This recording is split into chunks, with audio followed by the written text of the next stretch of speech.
குழந்தையே, இன்று உன் அப்பன் உனக்கு கொண்டு வந்திருக்கின்ற செய்தியை நீ என்னவென்று நிச்சயமாக கேட்க வேண்டும். நேற்று இரவு என் குழந்தை நடு இரவில் தன்னுடைய தூக்கம் கலைந்து நின்றது. என்ன நடக்கிறது, ஏது நடக்கிறது என்று தெரியாமல் சற்று நேரம் கழித்துதான் நீ உறங்கத் தொடங்கினாய். ஆனாலும் என்னவோ விடியலில் கண் விழிக்கும் பொழுது சரியான உறக்கம் இல்லாதது போன்ற ஒரு உணர்வு உனக்கு இருந்து கொண்டுதான் இருந்தது அல்லவா என் குழந்தையே? இப்படி எல்லாம் நடக்கும் என்று எதிர்பார்ப்பு தெரிக்காமல் உனக்கு தூக்கம் கலைந்தது மட்டும்தான் நினைவில் இருக்கின்றதே தவிர இது எதனால் நடந்திருக்கும், யாரால் நடத்தப்பட்டு இருக்கும் என்பதை பற்றி எல்லாம் உனக்கு எதுவும் புரியவில்லை. நீ பெரிதாக சந்தோஷப்படவும் இல்லை. ஆனால் உன் அப்பன் எனக்கு தெரியும் அல்லவா, இந்த வாழ்க்கை உன்னை சுற்றி என்ன நடந்து கொண்டு இருக்கின்றது, இந்த வாழ்க்கை உன்னை சுற்றி எந்த விஷயங்கள் எல்லாம் நடக்கிறது என்று உன் அப்பன் எனக்கு தெரியும் அல்லவா. இப்படி இருக்கும் பொழுது நான் உனக்கு சொல்லாமல் உன்னுடைய வாழ்க்கையில் நடத்திய இந்த முக்கியமான பிரச்சனையை பற்றி தான் உன்னிடத்தில் இந்த விஷயத்தை தெரிவிக்கலாம். எதிர்பாராத நன்மைகளும் இந்த வாழ்க்கையில் நடக்கின்ற நேரத்தில் ஒரு சக்தி உன் தூக்கத்தை கலைத்திருக்கின்றது என்றால் நிச்சயமாக அதை என்னவென்று நாம் உணர வேண்டும். இந்த வாழ்க்கையில் உனக்கு நடக்கின்ற எல்லா விஷயத்தையும் நீ நிச்சயமாக என்னவென்று தெரிந்து கொள்ள வேண்டும். சில விஷயங்கள் இந்த அப்பனை தாண்டி உன் வாழ்க்கையில் நடக்கிறது. அதற்கு காரணம் என் குழந்தை, நீ உன்னுடைய மனதில் வைத்திருக்கின்ற தேவையற்ற எண்ணங்கள், உனக்குள் இருக்கின்ற தேவையற்ற சிந்தனைகள், தேவையில்லாத ஒவ்வொரு விஷயங்களை பற்றியும் யோசித்து யோசித்து என் பிள்ளை உன் வாழ்க்கையில் பல நன்மைகளை நீ தொலைத்து விட்டாய். எதிர்பாராத விஷயங்கள் எல்லாம் இந்த வாழ்க்கையில் நடப்பதற்கு நீ அனுமதித்து விட்டாய்.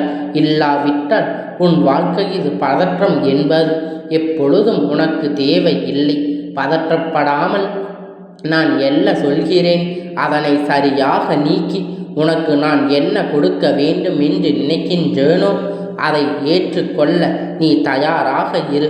உன்னோடு நான் இருக்கின்றேன் என்று நினைக்கின்ற இந்த நேரத்தில் உன்னுடைய வாழ்க்கை எனக்கு தருகின்ற எல்லா விஷயங்களும் உனக்கு என்ன கொடுக்கும் என்பதை நீ தெரிந்து கொள்ள வேண்டும் என்று நீ சற்று சிந்திக்க வேண்டும். என் குழந்தையே, ஆபத்து ஏதேனும் உனக்கு நேரிடுமா என்கின்ற ஒரு சந்தேகத்தில்தான் உன் அப்பன் நான் இருந்து என் குழந்தை நல்ல நேரம் வரும் பொழுது நல்ல சூழ்நிலைகள் உருவாக இந்த வாழ்க்கையில் மேலும் மேலும் பல துன்பங்களை உன்னை தொடர்ந்து வந்து கொண்டே இருக்கிறது அல்லவா. இதிலிருந்து நீ உன்னை மீட்டெடுக்க வேண்டிய நேரம் வந்து விட்டது. இதிலிருந்து இந்த வாழ்க்கையில் நீ கடந்து வர வேண்டிய நேரம் வந்து விட்டது என்று ஒரு சத்தத்தை உணர்ந்த உன் அப்பன் உன் இல்லத்துக்குள் வர நேர்ந்தது. எப்படியானால் என்னை தாண்டி யாரும் உள்ளே வரவில்லை. என்னை சம்பவம் நடந்தது, எதனால் உனக்கு அந்த கண்ணி விழிப்பு ஏற்பட்டது? இந்த அப்பன் என்று உள்ளே நுழையும் பொழுது அங்கே நின்று கொண்டிருந்தது யார் தெரியுமா என் பிள்ளையே? உன் இல்லத்தில் நின்று கொண்டிருந்தது நானும் தீய சக்திகளும் ஏதோ வந்து விட்டதே என்று நினைத்து பயந்து விட்டேன். ஆனால் அங்கு நின்றது தெய்வ சக்தி என்று தெரிந்தவுடன் உன் அப்பன் மகிழ்ச்சி கொண்டேன். தன்னை பற்றியது அல்ல, நான் உள்ளே செல்வதற்குள் என் குழந்தை எதுவும் நடந்து விடுமோ என்கின்ற பயம்தான் எனக்குள் அதிகமாக இருந்தது. ஆனால் என் கண்ணில் அந்த முருகன் தரிசனத்தை கண்டேன். சட்டென்று உனக்கு ஒரு விழிப்பு வந்து விட்டது. உனக்கு ஏதோ சத்தம் கேட்டது போன்ற ஒரு உணர்வு வந்து விட்டது.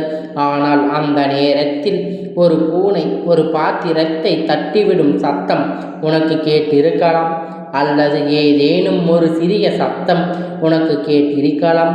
அப்படி கேட்டிருந்தானால் நிச்சயமாக என் குழந்தை நீ உணர வேண்டியது உன்னுடைய வாழ்க்கையில் இந்த கந்தன் நின்று கொண்டிருந்தார் என்பதைத்தான். பொதுவாகவே நீ எப்பொழுதாவது உணர்கிறாயா? ஒரு சில விஷயங்கள் இரவில் பயங்கரமான குழப்பம் உனக்கு இருந்திருக்கும். அதற்கு முடிவே நீ கிடையாது என்பது போன்ற ஒரு எண்ணம் உனக்குள் இருந்திருக்கும். இனி அவ்வளவுதான் என்று கூட நீ நினைத்திருப்பாய். ஆனால் இரவு நல்லபடியாக உறங்கி விட்டாயானால் விடிகளில் அந்த விஷயத்திற்கு ஒரு தெளிவு உணர்ந்து கிடைத்துவிடும். அந்த விஷயம் உனக்கு ஒரு மிக பெரிய மாற்றத்தை கொடுத்திருக்கும். தெய்வத்தின் மூலமாக உன் மனதுக்குள் புகுத்தப்படும் இரவு நேரத்தில் நல்லபடியான உறக்கத்தை எடுத்து கொள்ள வேண்டும் என்று சொல்லி சக்தியை கொண்டு சக்தியை எல்லா நேரத்திலும் நீ பயன்படுத்திவிட வேண்டும். அந்த நேரத்தில் நடமாடும் உனக்கு எதை நடத்துவதாக இருந்தாலும் அதை அந்த நேரத்தில்தான் நடத்தி கொடுக்கும். ஏனென்றால் நல்ல சக்திகள் அத்தனையும் உன் இல்லத்தில் வாசலிலும் உன் இல்லத்து கொள்ளை புறத்திலும் உனக்கு காவலாக நிற்கும் பொழுது யாராலும் உன்னை எதுவும் செய்ய முடியாது அல்லவா? அதை நினைத்து அந்த தீய சக்தியானது உன்னிடத்தில் இருந்து வெளியே சென்றுவிடும் அல்லவா? அதனை நீ புரிந்து கொள்ள வேண்டும். இந்த அப்பன் வந்தார் என்பது உனக்கு இப்பொழுதுதான் புரிந்திருக்கும். என் செல்லமே, இப்பொழுது உனக்கு புரிந்திருந்தாலும் அது ஒன்றும் பரவாயில்லை. எல்லா விஷயங்களையும் தாண்டித்தான் இந்த அப்பன் உன்னிடத்தில் உனக்கானதை கொண்டு வந்து சேர்ப்பான் என்பதை நீ மறவாமல் இரு. இந்த அப்பன் உனக்காக கொண்டு வந்தது என்ன என்பதை நீ தெரிந்து கொள்ள வேண்டிய தருணம்தான் இது. இதனை நீ விட்டு விட்டாய் என்றால் இதன் பிறகு உனக்காக நின்று கொண்டிருப்பது, உன்னை பாதுகாப்பது, உனக்காக எல்லாவற்றையும் செய்து கொண்டிருப்பது யார் என்று தெரியாமலே நீ தலை குழம்பி போய் விடுவாய் என்பதை மறந்துவிடாதே. என் குழந்தையே, உனக்காக எப்பொழுதும் இந்த அப்பனானவன் உன்னோடு பயணம் செய்து கொண்டுதான் இருக்கின்றேன் என்பதை நீ ஒரு நாளும் மறந்து விடாதே. எல்லாவற்றையும் உனக்கான தீய சக்தியிடமிருந்து, உன்னை அழிக்க நினைப்பவர்களிடமிருந்து உன்னை பாதுகாப்பதுதான் அப்பனுக்கு மிக பெரிய கடமையாக இருந்து கொண்டிருக்கிறது. அதனால் எதை நினைத்தும் நீ எந்த ஒரு பிரச்சனையை நினைத்தும் எந்த ஒரு துக்கத்தை நினைத்தும் கவலைப்பட வேண்டிய அவசியம் கிடையாது. ஏனென்றால் அனைத்தையும் அப்பன் நான் பார்த்து கொள்வேன் என்கின்ற நம்பிக்கை மட்டும் உனக்குள் இருந்து விட்டால் போதும். எல்லாவற்றையும் என் குழந்தை இடத்தில் எந்த ஒரு தீய எண்ணங்களும் தீய சக்திகளும் நெருங்காமல் உன் அப்பன் நான் பார்த்து கொள்வேன் என்கின்ற நம்பிக்கை மட்டும் உனக்கு நிச்சயமாக இருந்துவிட வேண்டும்.